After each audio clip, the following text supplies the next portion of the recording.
Man, how do I open on this? So the Senate has released, finally, after months and months of negotiation that started in the groundwork for this started in October of last year, and that was after a month before then, when Kevin McCarthy, before the entirety of this mess that was the Republican House Speaker race, decided that they would not combine Ukraine aid with the budget. He decided to separate it and make it a separate issue, and that's when it was tied to immigration. And ever since then, getting aid to Ukraine has been the biggest pain of the ass for national security experts, for foreign policy gurus, for Ukraine supporters, for people who care about NATO stability, for people who care about European stability, for people who care about the future of America's economy, for people who care about the future of nuclear nonproliferation, for people who care about defending Ukrainian democracy, whatever it is. It has been the biggest pain in the ass, because the problem is not convincing any individual legislator that Ukraine aid deserves support. The problem has been just holding a vote on Ukraine aid. For the entirety of this period, since people go back to October, but technically you have to go back to September when Kevin McCarthy started all of this mess. We can lay a lot of the blame at Mike Johnson's feet and on a lot of the Republicans, but Kevin McCarthy, he was the first one to separate this in an effort to save his own skin, and it failed. So not only did he not save his own skin, but threw Ukraine under the bus in a failed attempt to save his own skin. Ever since then, it's just been a constant hassle. And it's not because, again, we don't have the support in the House. The majority of House members support it, an overwhelming majority. The majority of Senate members support it, an overwhelming Senate majority. The president supports it. Hell, the majority of the American people still support it. And the only polls that say otherwise, it's still a plurality of the American people support it. And it's very difficult to get the American public to stand strong on a foreign policy issue, definitely in the fallout of the Iraq and Afghanistan wars and the Afghanistan withdrawal. But that was never the issue. If Mike Johnson, or whoever the House Speaker is, does not bring Ukraine aid for a vote, then there will not be a vote. And by leveraging that power and by leveraging that influence, they have been trying to get as much as they can, supposedly, at least this was the idea up until this point, out of leveraging this national security issue. Now, in and of itself, leveraging a national security issue is already pretty bad to try to get outcomes on another issue.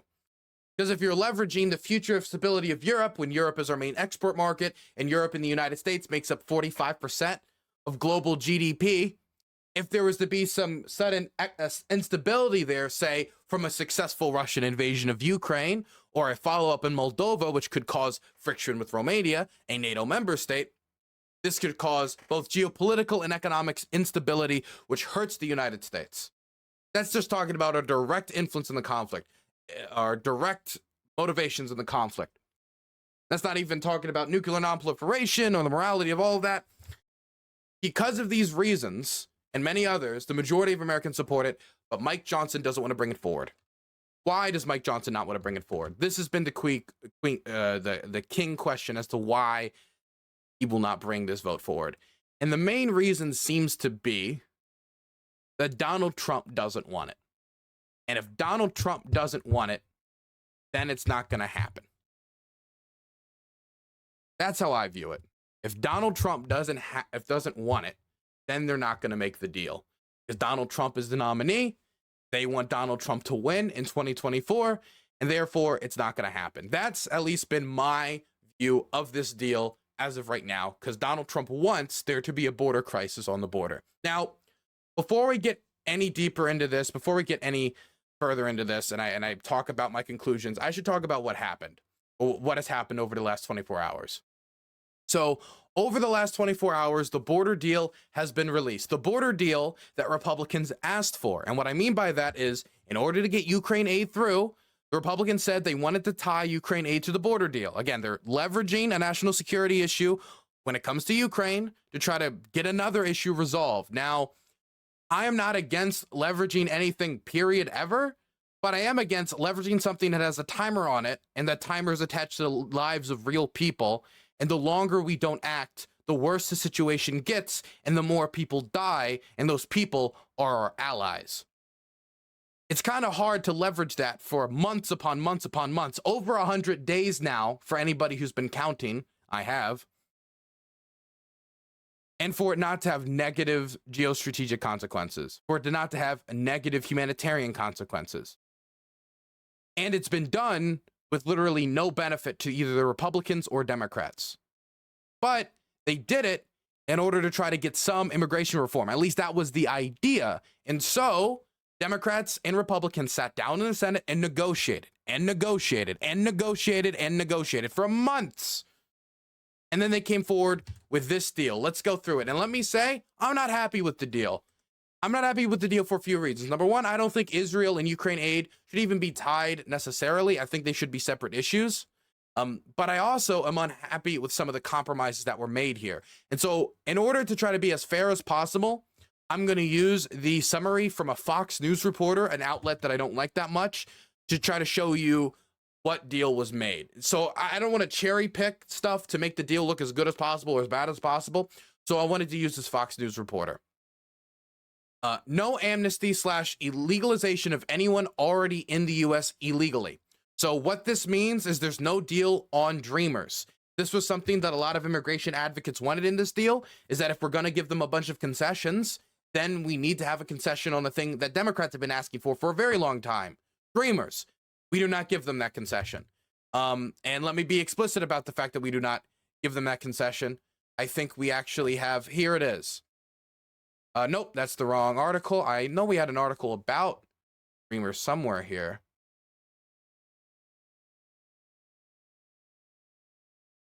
I think it's, yeah, here it is. Dreamers left out in the cold by U.S. border bill. And this has angered a lot of immigration activists that this would be the time to push for Dreamers, and they're not on the bill. But that was a concession to the Republicans.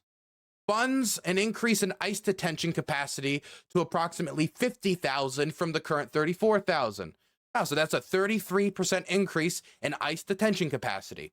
At 7 days, rolling average 5,000 encounters per day, or 8,500 encounters in a single day. DHS in this scenario is required to shut down the border. Required. That means Biden can't stop it. And turn away anyone who crosses. So let's say that 5,000 people try to cross the border. And when I say cross the border, I don't mean people illegally coming here to necessarily illegally enter the United States, but somebody who is coming here to claim asylum the legal way. If it gets to a number of over 5,000 encounters, because that's how people try to claim asylum in the United States, is they cross the border and then they go to U.S. officials and then they turn themselves in. If it goes over that number, they're just going to turn people away. This is really angering immigration activists, and it's not hard to see why. But the crazy thing about this is the way this is being framed in Republican media is, what, Joe Biden is going to allow 5,000 illegals into the country every day? Wow, I can't believe that. We can't compromise HR 2. We need HR 2 now. I want to remind people that under the Trump administration, 1.1 million migrants were released into the United States. And in December, in the last month of his presidency, in December, it was the last month for border crossing in over 20 years for the month of December. 20 years. I'm not saying that Donald Trump brought in the most undocumented immigrants in the world ever, but if your standard is we can't allow any migrants or any asylum seekers to enter the United States, not only is that against international law and the multiple treaties we'd signed that we'd have to go rewrite, but this is a standard that wasn't even held to Trump. By the way, can I just say, many people are saying in reaction to this that all Biden has to do is just enforce the law, and that's literally all he has to do to fix the problems. When it comes to this isn't an executive order thing. This isn't something that Biden can just will into existence. This is something, when it comes to these encounters on the border, that has to be passed by Congress. So it's not just a question of Biden enforcing the law. No new asylum claims will be allowed, and anybody crossing will be removed. Would end the whole idea of, I made it to the U.S. soil, you have to process me. That would be over. Border Patrol would not process the illegal crosser, and they would be removed. No asylum claim permitted unless it's made at a point of entry. This does not mean 5,000 are allowed in before this authority kicks in. Single adults would be detained, families would be released via ATD, alternative to detention, and asylum cases would be fast-tracked to months rather than years. This is actually a positive element, that they're going to try to make the system, the asylum cases, much more faster. But if they don't do that with an increase in judges, then that also means that they could get sloppier. But I do believe this deal also includes an increase in judges. Those who fail would be quickly removed from the U.S. Those who initially pass would be released with work authorization and 90-day supervision until final asylum claim is determined. The shutdown authority doesn't drop until crossings decrease significantly in the days following the shutdown. Significantly tougher asylum requirements and a higher credible fear standard, including 3 bars to eligibility. 1, criminal history. 2, could they have resettled in another country on the way to the U.S.? And 3, could they have resettled somewhere else in their own country? Just saying you're scared to return home will no longer be enough in initial interview. Basically, there's a lot of people who come to the United States and claim asylum because the countries they're coming from are full of cartel violence and it's horrific, right? And to be honest, it's really hard to blame them. What this says is that in and of itself isn't really enough to claim asylum in the United States. And if you're fleeing somewhere like Guatemala, or you're fleeing somewhere where you could have stopped in another country on the way, then we will turn you away for not stopping on another country along the way. Again, these are concessions that are making a lot of immigration activists very uncomfortable and are concessions that Republicans have been asking for the better part of a decade. Keep this all in mind. It appears that the legislation would move asylum claims decision away from immigration judges and instead have them handled by USCIS. $1.4 billion in FEMA funding available for disbursement of NGO municipalities, but some of that money doesn't unlock until the key border securities metric are hit with ICE detention beds, ICE and Border Patrol new hires, and at least 1,500 deportation flights. End use of parole releases via CBD, CBP, one app, and ends parole for illegal crossers between points of entry. Keeps humanitarian parole as it was originally intended, and keeps the current Biden admin parole programs in place for Cubans, Haitians, Venezuelans, and Nicaraguans. 50,000 new visas for over 5 years, and funding to hire more ICE deportation officers. So more ICE officers are getting hired, more Border Patrol agents are getting hired, and more USCIS asylum officers as well. And greatly increase the number of deportation flights. No unaccompanied minors can be removed, and some of these minors will receive attorneys, either pro bono or taxpayer funded. This is a victory. This is a victory for immigration activists. This is one of the few that is in the bill. Basically, it gives children and unaccompanied minors who cross into the United States legal representation in our system as they try to, fight the system, fight the case. You get the idea. Last list of additions. DHS will have 90 days to set this new system up before it takes effect. There is a provision in this bill that would allow the president to suspend the shutdown authority. It says the authorization, the president to suspend the border emergency on an emergency basis for up to 45 days if it is in the national interest. Okay, so there is a caveat to the shutdown that if there's a emergency basis to open the border, then he can do it for 45 days. But even that has a cap on it, it seems. Context. Border has seen at least 5,000 encounters almost every single day the last couple of years under Biden. By the way, there's some Republicans that are saying what's going to happen is Biden is going to immediately declare emergency to allow other people in. But even if he did do that, which I doubt he would, if he did, he could only do it for 45 days. The border has seen at least 5,000 encounters almost every single day the last couple of years under Biden. If this bill were signed, the border would likely be shut down on the first day it takes effect. Fox is told by the architects of this legislation, the status quo right now is when the border is overwhelmed, released everyone. They say this bill switches that to when the border is overwhelmed, remove everyone. So this is something, again, that's really angering immigration activists and is basically 90% of what Republicans have been asking for, again, the better part of a decade. The legislation has provisions in it that will upset border hawks and immigration activists at the same time. This is true, but that's also true of all compromises. There was no way that Republicans weren't going to enter any compromise with the Biden administration when the Democrats control the Senate and the presidency, and they weren't going to have to consider Democratic priorities around the border. For example, legal representation for unaccompanied minors.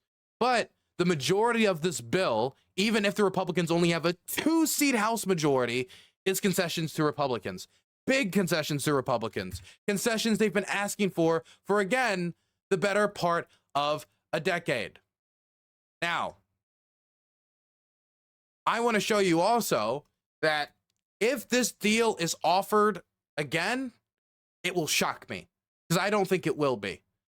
Once this deal is rejected, and we're going to go into a little bit about why I think its rejection is imminent, and I think it's already being rejected, this will not be offered again. There are already Democrats breaking rank over this. There's, I think, two at least, but I'm just going to concentrate on Senator Alex Padilla.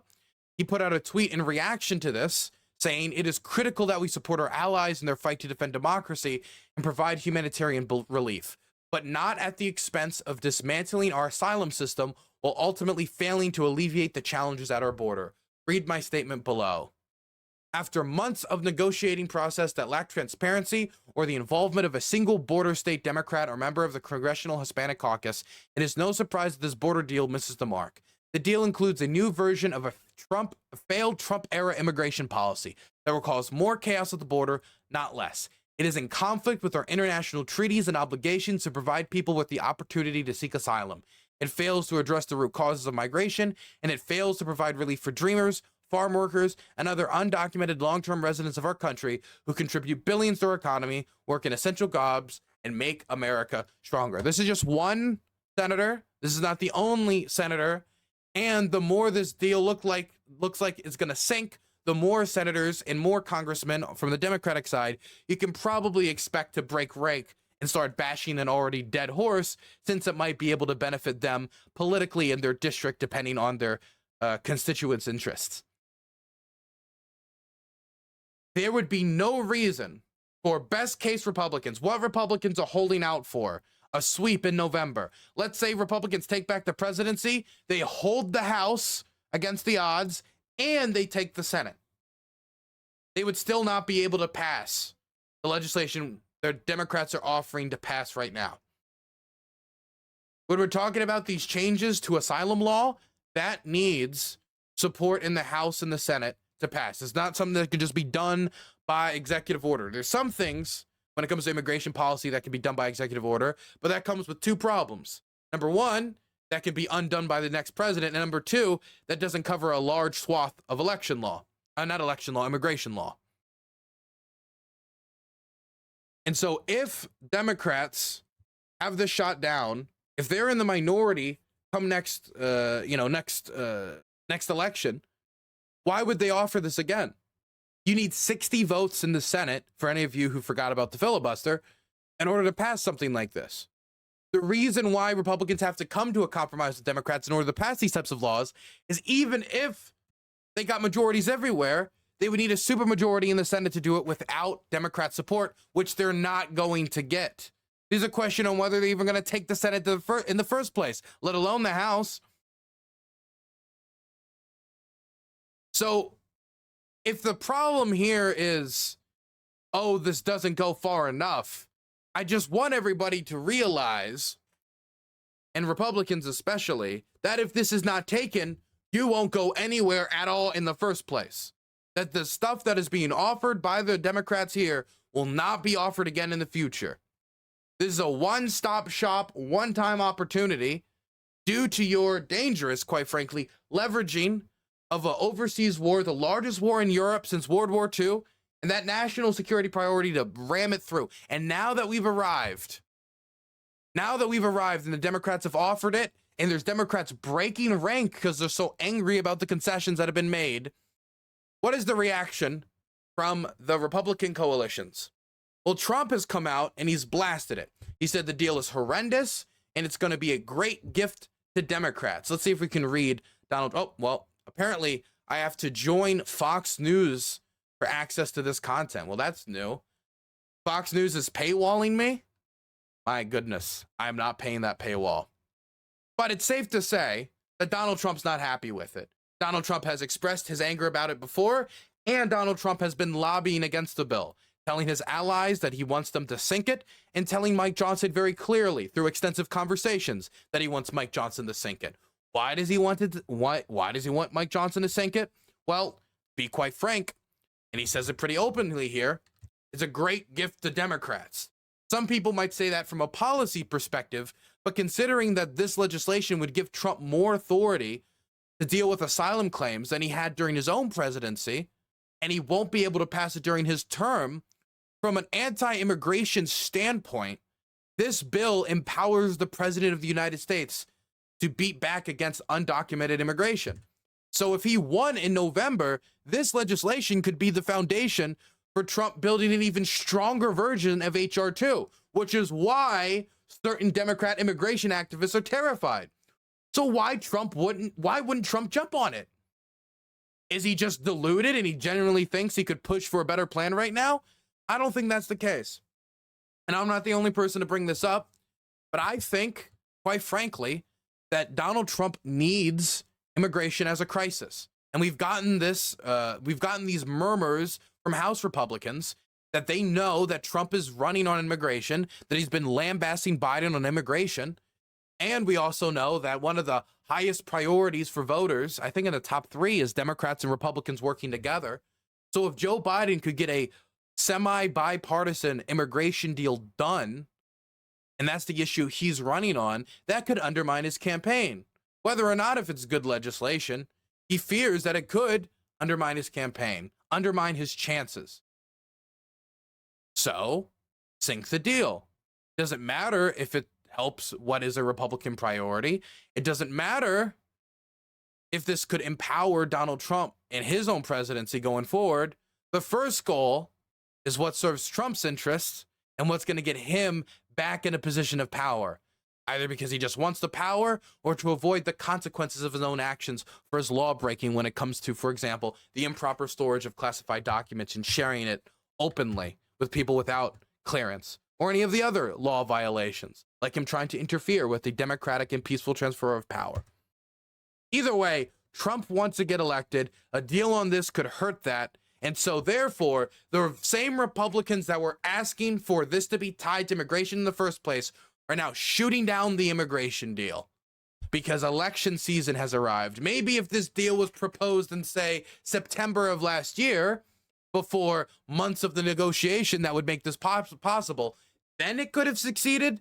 But that's all like speculation. Point is, Trump knows it could help Biden possibly, therefore he's against it. It's quite literally choosing party, choosing Trump over country, over policy priority, over solutions for their constituents, for the issues that they say are the issues. Not issues that we say are the issues, but issues that they say are the issues. Let's go through a few other Republicans. Mike Johnson said, "I've seen enough. This bill is even worse than we expected and won't come close to ending the border catastrophe the president has created." I do want to throw out there again that Trump's last December was the worst December for border crossings in 20 years. The idea that all of a sudden Biden got in office and then immigration just exploded, it relies on you not looking at month-by-month border crossings. Anyway, continuing. As the lead Democrat negotiator proclaimed, under this legislation, the border never closes. If this bill reaches the House, it will be dead on arrival. So, again, the border quite literally would close in certain instances. It's just that certain legal crossings would not necessarily close. But the undocumented, the asylum claims, people crossing and interacting with American officials in order to claim asylum, that would close. And that is a power that has not been given to you guys before. Why? What did Mike Johnson expect? To be clear, what Mike Johnson is saying here is if you don't give Republicans everything they want on immigration, we will not support Ukraine. We will not support the allies. We will not support a bill that helps our priorities. We are leveraging this to sink this, and now we're going to sink it on purpose, which also sinks the Ukraine aid. So this whole thing was just performative? Was it all just aesthetics? Or was it real were the negotiations real for a bit, or real for the senators, but always fake for the House, always fake for Mike Johnson? Was it only fake, or did it fall apart once Trump made his voice known, which is my suspicion? Either way, the demand was in October of last year, after blocking it for a month, and the House speakership nonsense and chaos that followed, Kevin McCarthy also separating this from the budget, separating Ukraine aid from the budget. In that chaos, we were told we need to make a deal. We need to make a deal. We need to make a deal. We come forward, we make a deal, we offer more than ever, to the point where Lindsey Graham and Mitch McConnell were saying, if Republicans don't take this deal, they won't get it again. And now it doesn't matter anymore. Stink it because it's not HR 2. You are never going to get HR 2. They knew they were never going to get HR 2. So either A, they always just wanted to sink Ukraine aid, and this was an extension of that, or B, it became politically unpalatable for Trump. So therefore, it's in service of Trump. We cannot pass it. It's one of the two. Maybe a combination of both. Here's some statements from Speaker Mike Johnson explaining his moves on Meet the Press. We need to... Actually, this is not him explaining his moves on this. This is him talking about Iran. And I thought this was very interesting considering, the holding up of aid, what he's saying here. We need to make absolutely clear to Iran that nothing is off the table. We maintain peace through strength. That was the Reagan doctrine. That's what President Trump continued, and that's what we have to do right now. We should not be appeasing Iran. Oh, really? So you're saying that if we project weakness and we don't show a united coalition, it could encourage more violence. Very interesting. I wonder if that could apply not only to Iran, but other countries as well. What the Biden administration has been doing for the last 3 years. We are projecting weakness on the world stage. Oh, really? I wonder if there's anything else that's happening right now that could project a disunity and internal dysfunction to such a point that we could not defend our allies. And frankly... Reminder that this guy said that he would not abandon Ukraine. That was one of the first things he said once he got into the House Speaker's position. Because people looked at his voting record on Ukraine, they saw it was atrocious, that the only ever Ukraine bill that he voted in favor of was the Lend-Lease Act at the very start of the war when the pressure was most severe. And then since then, he has been against support for Ukraine and every single bill that has passed. But when he became speaker, he said, I'm the speaker of the party. I speak for the entire party and not just myself. We will not abandon Ukraine. We will support Ukraine. We just need to do it smart. And it's been over 100 days since then, with nothing done. Kristen, that is why our adversaries are acting so provocatively. What we need to be doing right now is turning up the heat on Iran. We need to act to decimate the Iran central bank. To be clear, guys, spending money on Ukraine, sending weapons over there for their soldiers to fight and die, that's too expensive and it risks, escalation.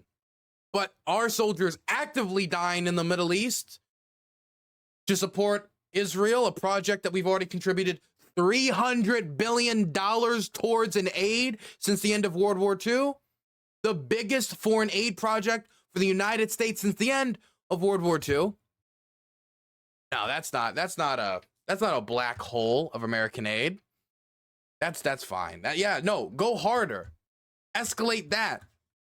The assets that they've held there. We need to lean on international banks to seize the assets of Iranian proxies. We need to put big-time pressure, maximum pressure on their oil exports. There's a lot that we could do to Iran to send a message instead of this appeasement strategy.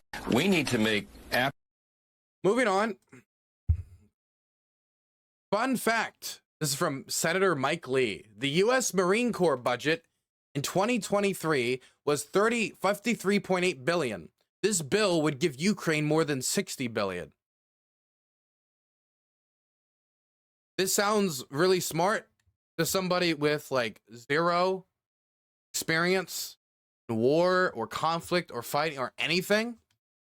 What this motherfucker just said to you and me, acting as if he's a serious legislator, is that a single branch of the United States military in peacetime that has a personnel count of roughly 180,000 is getting less support than Ukraine, which has a military force 4 to 5 times that size, with multiple branches in service, including branches that need high-tech technology, expensive technology, fighting the largest war in Europe since World War II.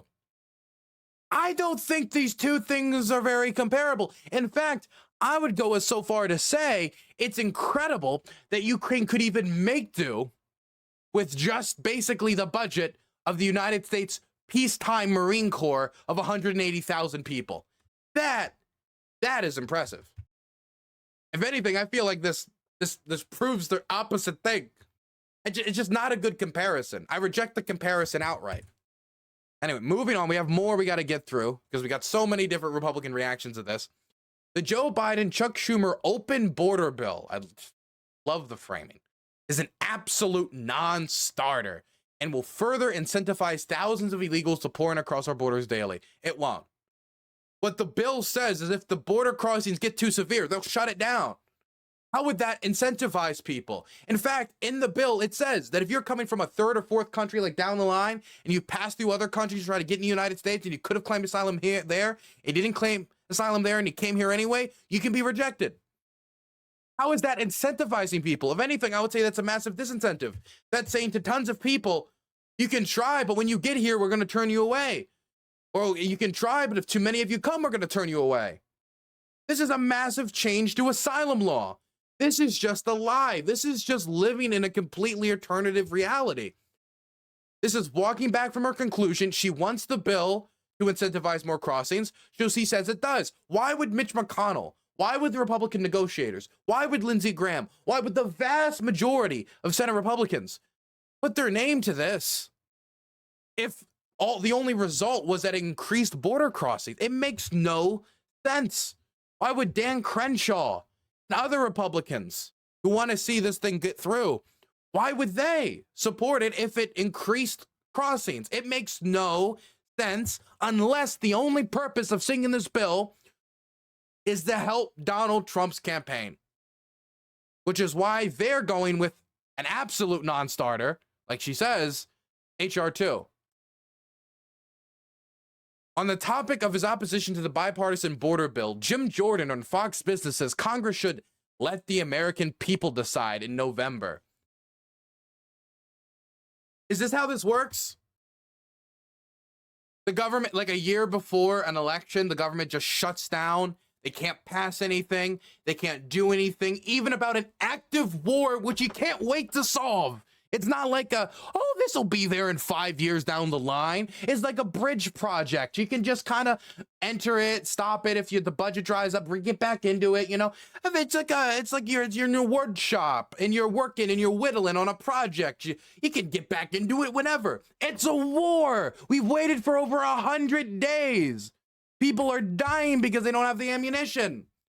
And when I say that, I mean that. People are dying in Avdiivka. People are dying around Bakhmut. People are dying on the southern front around Zaporizhia. People are dying in Krinky. People are dying in Kherson. People are dying in Kupiansk. People are dying all along the front line. And a big contributor to that is a lack of ammunition to hold back Russian forces. If they could fire more counter-battery fire at Russian artillery guns, at Russian mortars, at Russian Grad rocket systems, at Russian air defense system, at Russian radar systems, if they could fire more artillery at the systems, which they can identify now, again, the Ukrainian battlefield today is one of the most, if not the most transparent battlefield in existence due to the heavy use of drones to monitor the battlefield. They see the targets. They have the targets. They can see the targets shooting at them. They can't shoot back. Before they could, the death toll was higher and the casualty rates were lower. If you want to keep Ukrainian casualty rates low and Russian casualty rates high, they need the ammunition.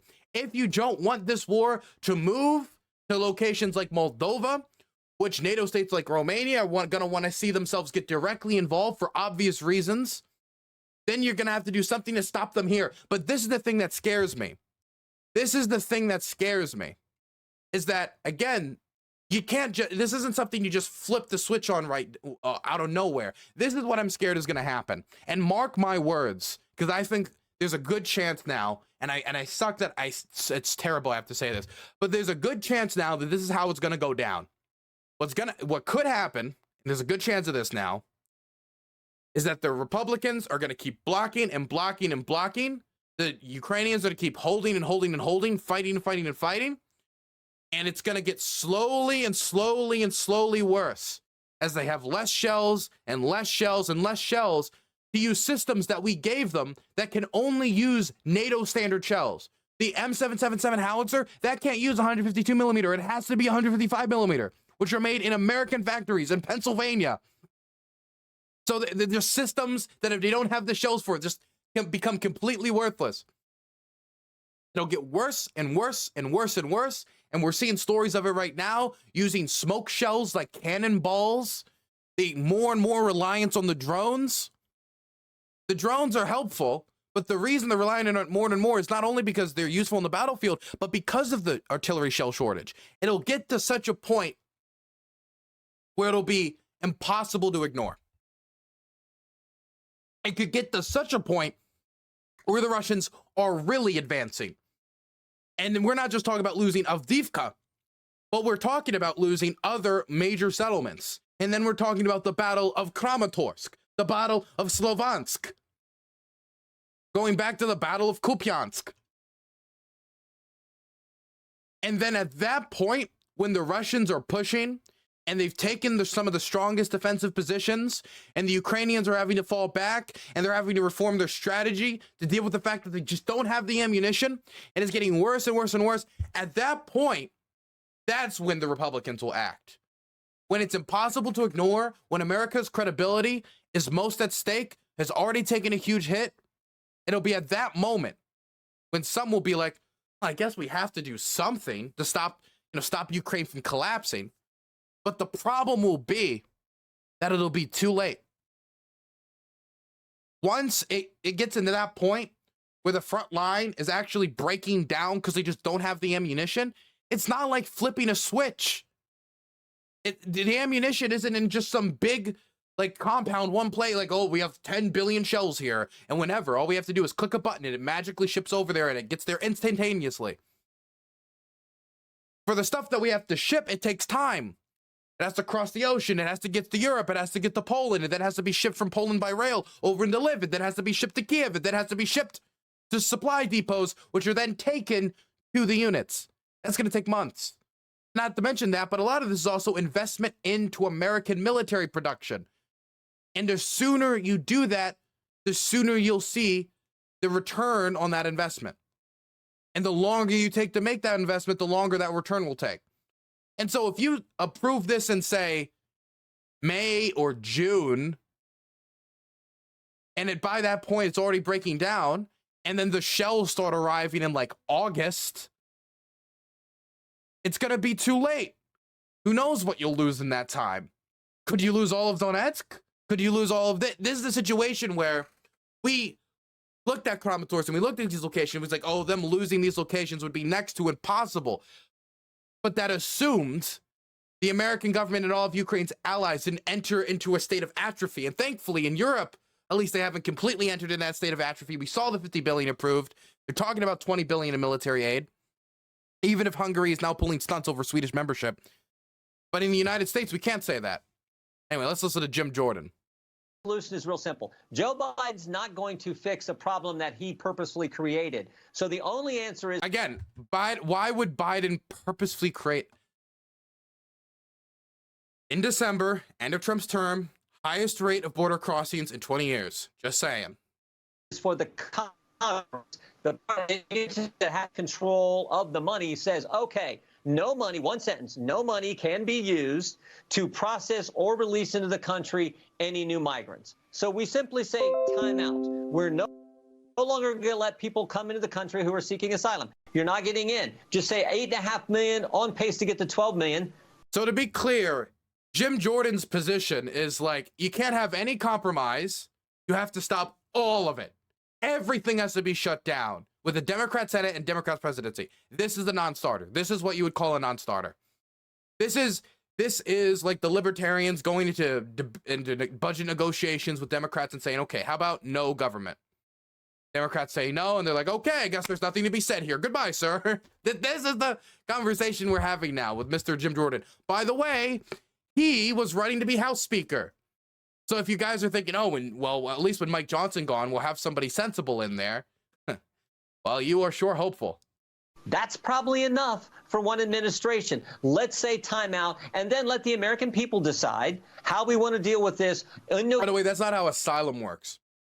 When you need asylum, it just isn't scheduled to like the political machinations of internal U.S. immigration debates.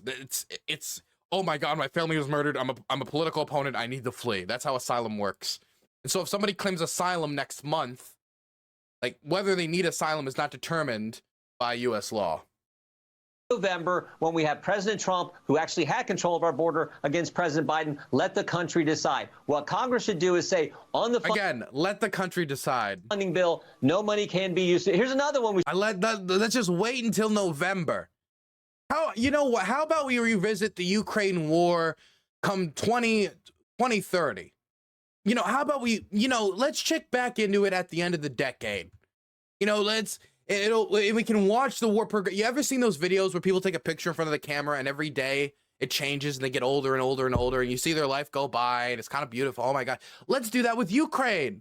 Let's just watch as everyone dies, everyone gets shoved into death pits, the country breaks down, American deterrence crumbles, our position on nuclear nonproliferation is hurt, and the struggle for nuclear nonproliferation is hurt.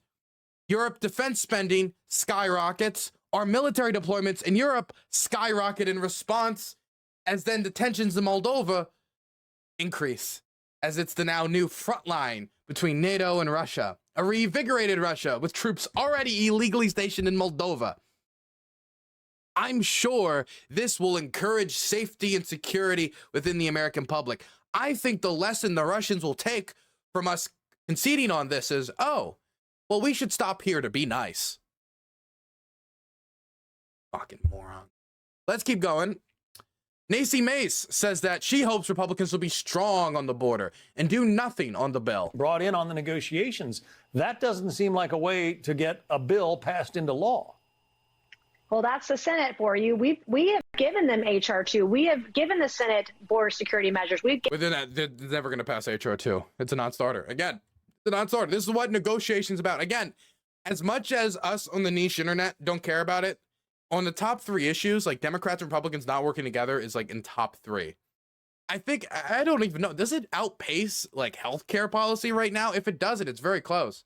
Gave them a homeland security bill with border security in it. We've given them all these things, and yet they want to start. People don't like the gridlock. People do not like the gridlock, but politicians, or more than anything, experts in gridlock, from scratch. They want to start with mass amnesty, and that does not work for the vast majority of Americans, regardless if you have an R or a D by your name. And so I hope that Republicans will find a backbone that we will hold. By the way, when she talks about being like having a backbone, I do just want to throw out there that she's also just terribly personal. This person that we just listened to, her staff has a very high turnover rate with a lot of her staff members like quitting because she's toxic, and she's also delusional. Just throwing that out there that she's not only politically awful, but just personally awful. Moving on, Senator Lakeford. Let's get to the actual people who negotiated this deal. This guy has been having to respond to critique after critique after critique since he was the point man for Republicans in Senate negotiations. And this guy must be dumbfounded for being in the Republican Party so long, seeing them demand the same things over and over and over and over again for a better part of a decade, get a lot of it, and an opportunity they won't see again, and they're just willing to drop it to please Trump, who may be gone in like 8 months. Here's a claim being circulated on Twitter or X by Elon Musk, who posted, quote, "The long-term goal of the so-called border security bill is enabling illegals to vote. It will do the total opposite of securing the border." Dude, what is up with Elon? What is this even? What is anything of this? Doesn't even provide a pathway to citizenship for dreamers. How does this enable undocumented people to vote in federal elections? Unquote. Now, I know that Elon Musk is not an expert. It has nothing to do with that. What is Elon's problem, man? I think Elon has this problem where he needs to be an expert on everything, and so he'll just talk about things he's ignorant on way before he has the knowledge to properly speak on it. Like he did with the war in Ukraine when he's talking about eastern regions, or how he's talking about the 2014 Euromaidan protests, or his peace deals. Or when he offered that submarine to save those kids trapped in a cave and the diver said this is impractical and he responded by saying that he diddled kids. Normal person, guys, normal person. Expert on illegal immigration or the border, but he has a huge megaphone. He does. Explain what he's talking about here. Is he wrong?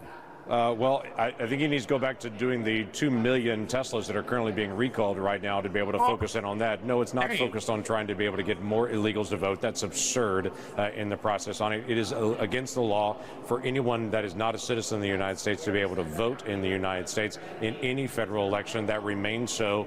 Obviously, we're not dealing with that. Yeah, obviously. It had nothing to do with it. Elon's just talking out of his ass, like always. More Senator Langford interview, though. This stuff is interesting. Here's what Speaker Johnson said. I have seen enough. This bill is even So this is him responding to the Speaker Johnson tweet we read earlier. worse than we expected. It won't come close to any of the border catastrophe the president has created. As the lead Democrat negotiator proclaimed, under this legislation, the border never closes. If this bill reaches the House, it will be dead on arrival. By the way, part of the reason why the Democrats are going to be saying that is because they need to try to keep people in the Democratic Party in line, because, again, many of them are very uncomfortable with this. In fact, I think some of them, probably like AOC, are hoping the bill sinks. Your thoughts? Yeah, unfortunate that he would step out and be able to say that right away before, obviously, he had had a chance to be able to read it as well and to be able to go through it. The key aspect of this, again, is, are we as Republicans going to have press conferences and complain? That's another thing. We're seeing a lot of people coming out and complaining about the bill. The bill is 370 pages long. I haven't read all of it. I've read the main points. I haven't read all of it. I don't think I ever am going to read all 370 pages. But it is pretty surprising to see, like, immediately just the wave of rejected. I could at least expect somebody to come out and say, hey, you know, I've read some things that make me uncomfortable. I'm going to finish reading it, and then maybe I'll come out against. Like, I saw Mike Lee doing that, but so many immediately when it dropped, they came out against it. And I think it was a rush to prove their loyalty to Trump, honestly. The border's bad, and then intentionally leave it open after the worst month in American history. Let's make a note of that, by the way. What did he just say about Mike Johnson and the Republicans in the House? To have press conferences and complain the border's bad, and then intentionally leave it open after the worst month in American history in December. Now we've got to actually determine, are we going to just complain about things, or are we going to actually address and to change as many things as we can? If we have the shot, and it's amazing to me, if I go back 2 months ago and say we had the shot under a Democrat president to dramatically increase detention beds, deportation flights, lock down the border, to be able to change the asylum laws, right, to be able to accelerate the process, no one would have believed it, and now no one actually wants to be able to fix it and says, I don't want to even debate it, I don't want to discuss it. We have to decide as Republicans, what are we going to actually do about the border? Leave it open or actually leave it closed? So let's talk about the politics of this domestically before we talk about the effects on Ukraine and what I think about the future of Ukraine aid. Domestically, the purpose of this, I believe, and I really do believe this genuinely, is that they know that Trump's running on immigration, want him to win on immigration, therefore helping to come to any compromise with Democrats on immigration, could undercut that campaign message. And even if not every Republican thinks that, because some might say, well, actually, we could go back and say that Republicans fought for better immigration policy, and therefore this is just a show of what Republicans in the House could do if you were to give them more House seats. And there have been some Republicans like Chip Roy who have complained on the House floor, like, I have nothing to go back to my constituents and brag about because we haven't done anything except for a bunch of failed impeachment inquiries. So I think this could end up having a backfire effect where the point was to undercut Biden from winning, but actually voters see what happened with Senate Republicans on board, with both Senate and House Democrats on board, with some Senate Democrats opposing it. In a way, I think some Senate Democrats coming out against it actually helps Biden's case even more. I think that if voters are genuine about that polling data, that they want to see Democrats and Republicans work together, and it's well reported on that this was sunk by House Republicans at the mention of Trump, and there have been people just asking Mike Johnson straight up, like, yo, is this just you serving Trump? That it could backfire. And it could look like Republicans were just using immigration as a political cudgel and they don't really care about it at all. Which, I mean, it looks like that to at least a decent percentage of them. I can see Dan Crenshaw and others coming out and in shock, and I can believe they care about the policy priorities. But for those sinking this bill, it's hard for me to come to any other conclusion. It really is. So it's hard for me to know if this is the intended effect here of helping Trump, if it's actually going to, or if it's going to end up backfiring, if it's going to end up further showing that Republicans shouldn't be trusted right now with House leadership, especially when their party's in such disorder and led by the MAGA movement, which is just obstructionist at this point to the basic actions of the state, constantly threatening government shutdowns and impeachments of people that have no reason to be impeached over, and also now abandoning our allies. Now to the foreign policy question. Now to the question of supporting Ukraine, Israel, Taiwan. I'm going to focus on Ukraine. I've said before that I want this bill separated. I want all these issues to be voted on independently. But when it comes to the future of Ukraine aid, Mike Johnson is trying to push through a separate bill right now that doesn't include Ukraine aid, that supplies Israel with over $17 billion worth of military aid. So Mike Johnson, instead of coming to a compromise on this, is attempting to push through Israel aid and abandon the Ukraine aid and not touch it. Now, thankfully, thank Jesus, Joe Biden said, or Anthony Blinken, speaking on behalf of the Biden administration, has said that they're not going to pass the bill, that they'll veto it if need be. It won't pass their Senate. So they're not going to be passing the Israel aid individually. So Mike Johnson's effort here is probably going to fall immediately flat on his face. He might try to use it politically then, like I tried to pass Israel aid and the Democrats stopped me, but it's probably going to fail. But this shows to me that Mike Johnson's earlier statement of we're not going to abandon Ukraine, if he's now trying to push alternatives that don't include aid to Ukraine, I think it was a lie. I think he's ready to abandon Ukraine. I genuinely do. I think Mike Johnson at this point is ready to abandon Ukraine. I have held back that position for a while to say 100% I knew, because I was like at 90%, 95%. But at this point, I'm comfortable saying that. Now, why is he abandoning Ukraine? Is he abandoning it as in he is following through with his earlier votes of being against aid to Ukraine? I think that's part of it. But I still think the majority of it is trying to work in service of Donald Trump. People forget that Mike Johnson was the person who led Trump's challenge to the Electoral College in the House, even after the January 6th insurrection. After it was done, Mike Johnson continued trying to overturn the results of the 2020 election. He was his point man in the House floor. When Rudy Giuliani was making all those calls trying to take advantage of the chaos, you don't think Mike Johnson was on speed dial? So yes, considering his history, I do think with his votes on Ukraine aid in the past, outside of only supporting at the very initial start of the war, start of the big war, the Lend-Lease, and his history with Trump, I think he's willing to sink it for Trump. I do believe that. And it has to be emphasized that Mike Johnson, as of right now, unless there's a recall vote, and I don't know who they would replace him with that would be better on this. Maybe, even Tom Emmer has a better record on Ukraine aid. And from my knowledge of the conversations lobbyists had with him, his staff was incredibly rude and dismissal and honestly just mean to the people who were trying to meet with them and just wouldn't even have a sit-down conversation. They're having meetings with them outside of the office. Just rude to the people trying to talk to them about the need for Ukraine aid. So even the people that are supposedly care about Ukraine aid are getting flimsy on it. So even if he was replaced by another option from Republican House leadership, I don't think Trump would stop this demand. And I think that there are others that also still are willing to sacrifice Ukraine. Maybe some aren't, but we have far from any guarantee that if he was replaced, that he'd be replaced by somebody who wants to support Ukraine. So, what do we do? What is the odds? Rs385 has donated $5. Flat Earth Mike Johnson never cared about Ukraine and is only supporting Israel because of his radical Christian fundamentalist views and his loyalty to Trump. Yeah, true. Yes, it is definitely religiously motivated as to why he wants to support Israel, but he has no interest in supporting Ukraine. I do think that's definitely a factor. And I've never heard Mike Johnson say, well, we're going to have to appoint an inspector general for Israel aid.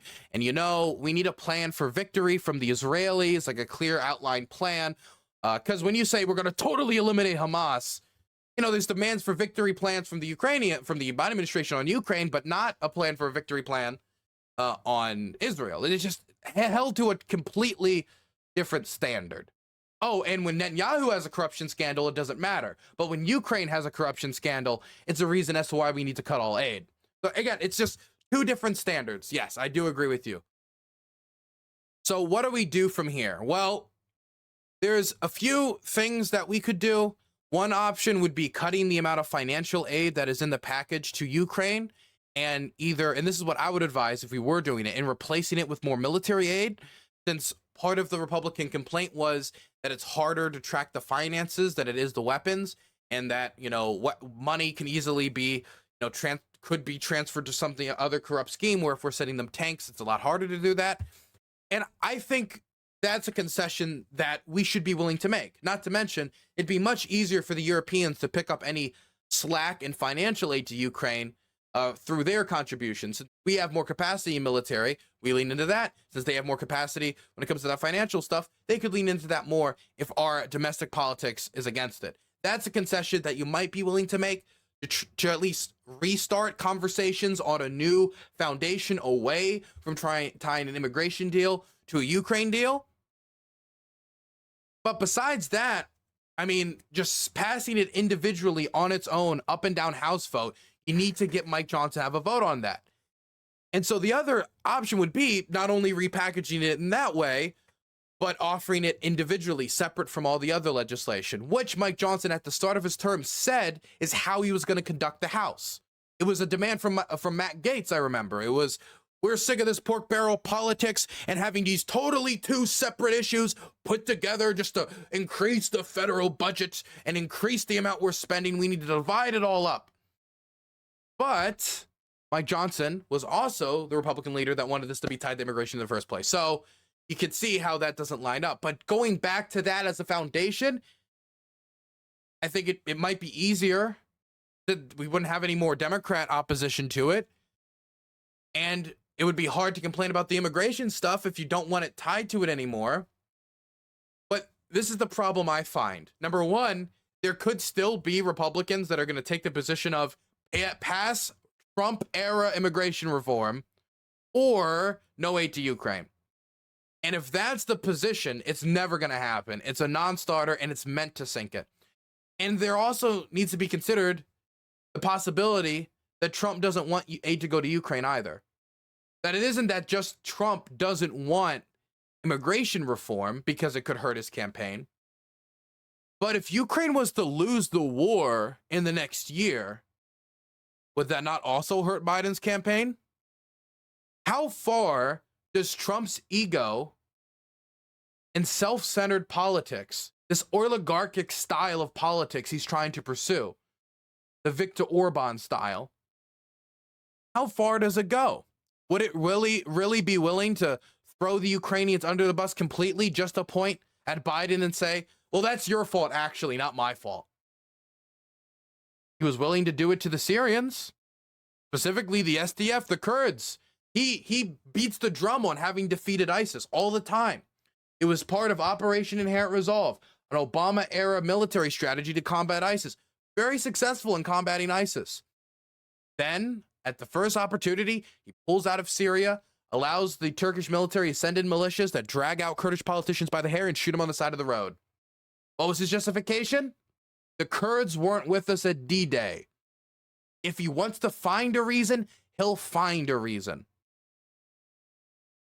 So if it's completely out of your mind, or it's like he wouldn't be so bad to sacrifice that entire country, which we made commitments to in the 90s, undermine nuclear non-proliferation, undermine European security, undermine the European economy, which is our main export market, and combined with the United States makes up 45% of global GDP.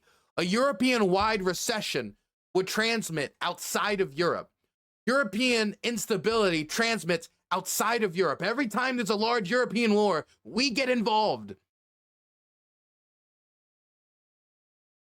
not even to talk about the morality of the Ukraine struggle, all of that, all of it, everything that I've talked about on this channel before, just disregarded for his campaign. Do I believe Trump would be enough of a low-down scumbag to do that? Absolutely. I don't know if he is, but I believe he Pondering would. Politics has donated $15. Dylan, do you think MAGA Republican opposition to Ukraine funding will meaningfully increase after Tucker's interview with Putin airs? Also, you excited for Ohio? Thank you. Thank you for the $15. I don't know if he's going to interview Putin. He said he might interview Putin. There's rumors that he'll interview Putin. If he does interview Putin, it's going to be a softball interview. It's going to be him giving that puppy dog face, looking at the camera as Putin talks about how mean the Ukrainians were to him. And he's going to give him no hardball questions. He's going to do a propaganda puff piece if he ends up interviewing Putin.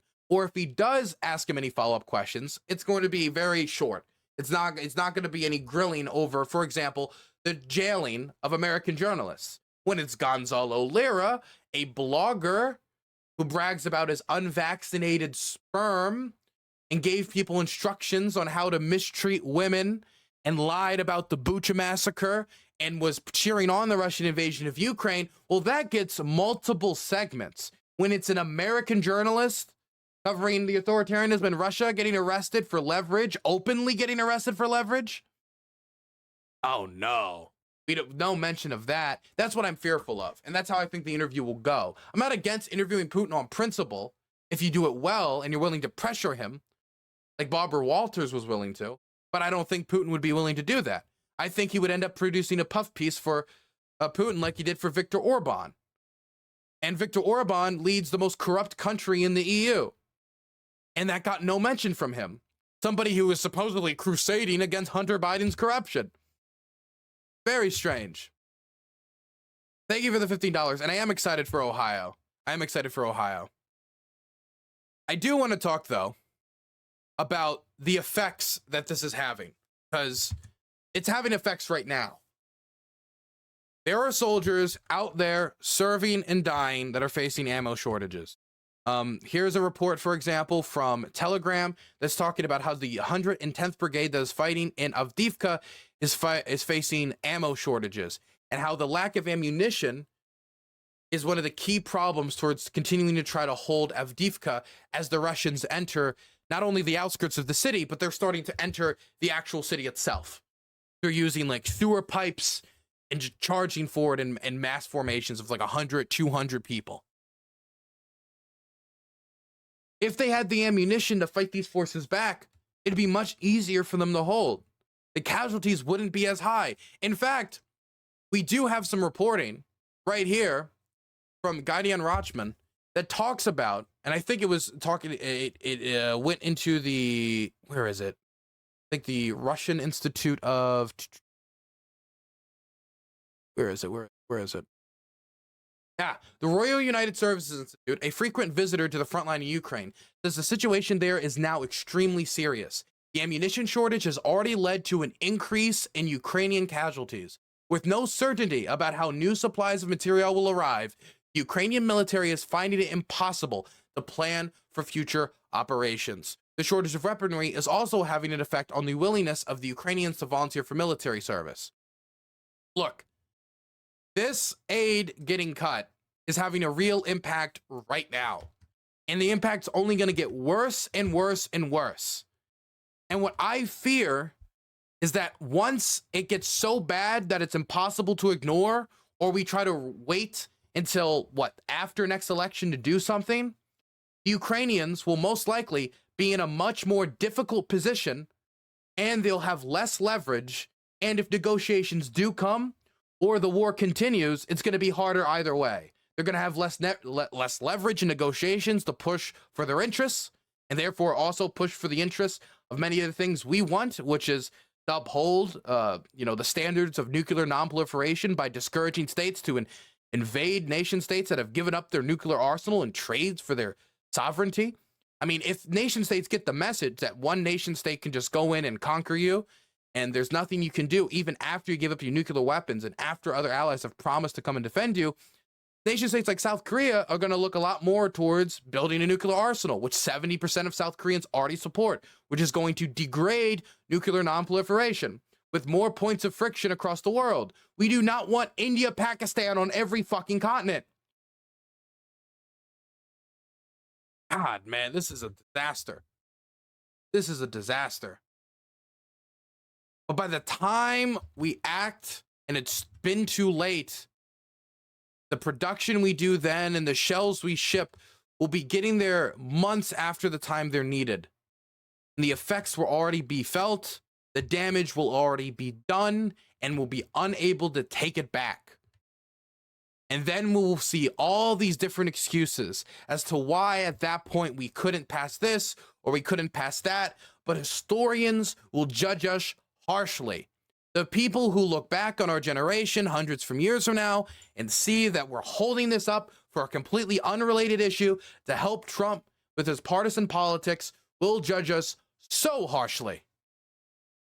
They will be baffled by our decision atrophy and legislative incompetence and letting this oligarchical megalomaniac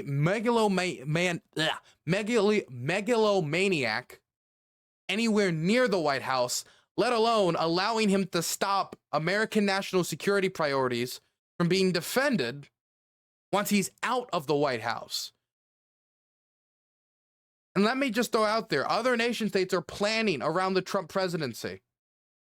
Sergei Shoigu, the Russian defense minister, said that the Russian plan is to at least fight until 2025.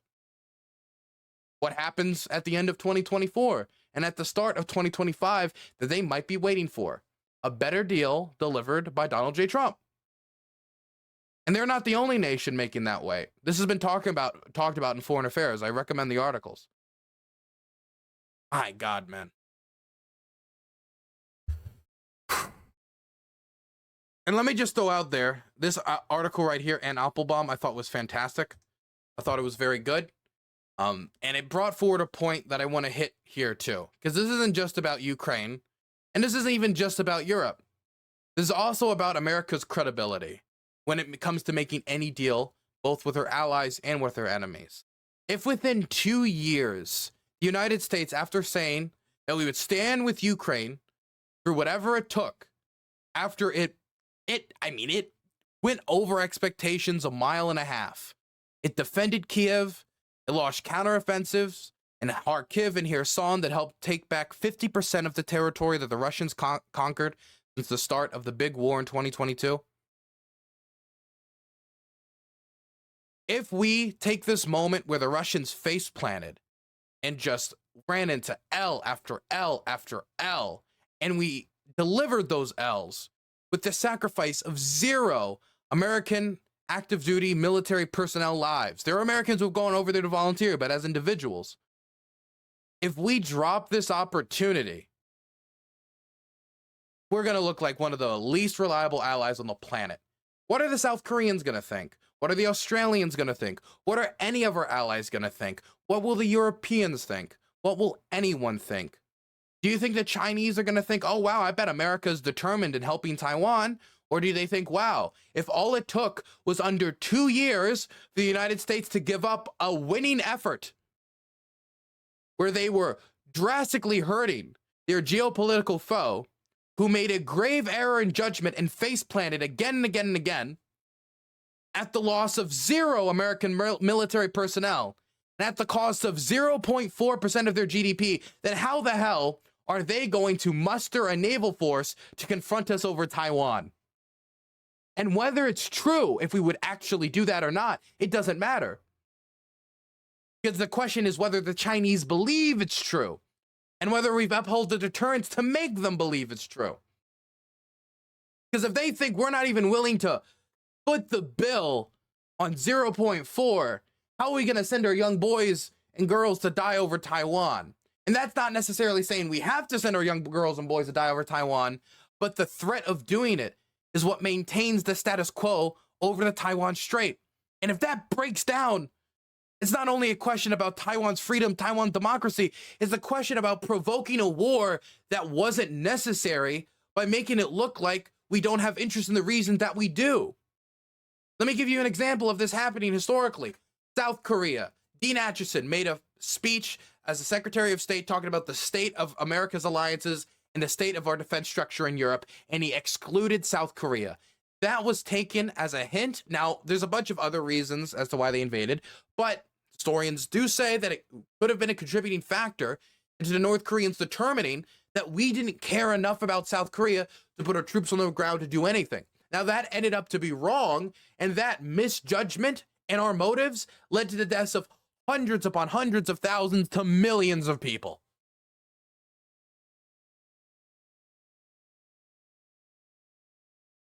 And if these countries, even if they don't think America will necessarily abandon them, if they think that their geopolitical enemies think they might abandon them, that could be enough to cause security crises and enough to motivate states like South Korea to pursue their own nuclear weapons, which again, 70% of the public support.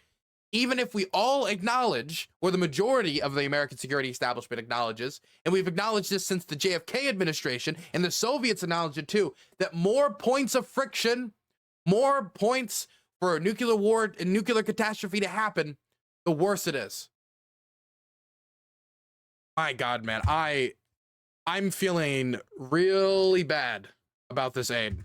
Because even if we get this aid through in May or June, we needed to get this aid through last September, so it would be ready to be shipped early this year, so the Ukrainians could be fighting with it right now in Avdiivka, and then brigades like the 110th wouldn't have to be having the higher casualties they're having right now due to this ammunition shortage. Decision atrophy kills. This is just an example of it. But hey, at least these guys get to pose in their cool border costumes with the guns and in the border patrol and near the fence.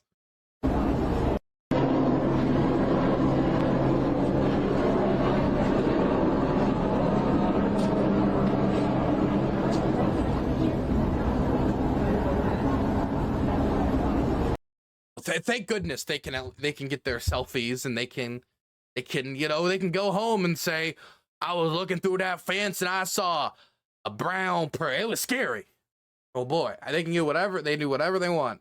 By the way, can we just say, like, for 100% now, that the idea that calling what's happening on the southern border an invasion, and now can we finally put a bullet in it? Can we be done with it? If it's an invasion, you do not get offered a deal to deal with like 80% of the enemy's fighting capacity. Again, it's not an invasion, but they use the words of invasion, so we got to talk about it like it's invasion. And you don't say, no, we'll just wait till November to deal with the invasion. No, we'll get around to the invasion next year.